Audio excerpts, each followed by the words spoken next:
ছোট্ট নখের সাদা ক্যানভাসে রঙিন তুলির আঁচড়, ফুটে উঠেছে বিশ্ব চ্যাম্পিয়ন আর্জেন্টিনার আকাশি সাদা রং। ভাবতেই পারেন কত অদ্ভুত হয় ভালোবাসার ঢং। কেউ আর্জেন্টিনা, কেউ ব্রাজিল। অত্যাধুনিক প্রযুক্তিতে হাত আর পায়ের নখে ভক্তরা ফুটিয়ে তুলছেন প্রিয় দলের রংটা। যুক্তরাষ্ট্রের বিভিন্ন নেইল স্যালুনে ফুটবলের রং। প্রিয় দলের প্রতি ভালোবাসা প্রকাশে সমর্থকেরা বেছে নিচ্ছেন নতুন এক ক্যানভাস, নিজেদের নখ। সবসময় জার্সি পরে থাকা যায় না, তাই এমন কিছু চেয়েছিলাম যা সবসময় আমার সাথে থাকবে। তাই নখেই আর্জেন্টিনাকে সঙ্গে রাখার সিদ্ধান্ত নিয়েছি। শুধু ফ্যাশন নয়, এর সঙ্গে জড়িয়ে আছে আবেগও।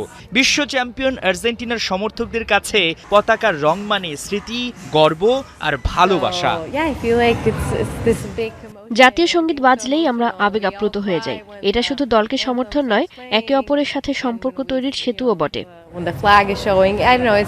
বিশ্বকাপে এই রঙিন আবহে শুধু আর্জেন্টিনার ভক্তরাই নন, ফ্রান্স, মরক্কো, ব্রাজিল, পর্তুগাল সহ বাকি দেশের ক্রেজি ফ্যানদের আগ্রহটাও কি কম?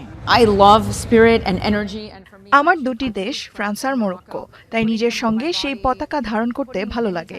এটা আমাকে সেই দেশের প্রতি টান অনুভব করায়।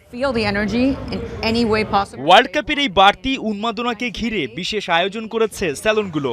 48 দলের পতাকা নিয়ে তৈরি করা হয়েছে আলাদা আলাদা ডিজাইন। খেলা দেখতে দেখতে নিজের পছন্দের দলের রঙে নখ সাজিয়ে নিচ্ছেন ফ্যানরা। আমরা 48টি দেশের পতাকা নিয়ে বিশ্বকাপ থিমের ডিজাইন করেছি।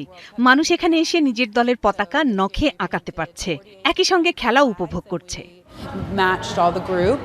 শুধু নেইল আর্ট নয়, অনেক স্যালুনই এখন ছোট্ট ফ্যান জোন। বড় পর্দায় চলছে খেলা, আর পাশেই চলছে দল নিয়ে আলোচনা, উল্লাস।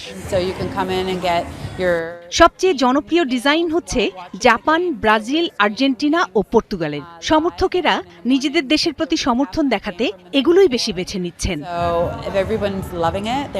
জার্সি, পতাকা কিংবা মুখে রং, সমর্থনের ভাষা বদলেছে অনেকবার।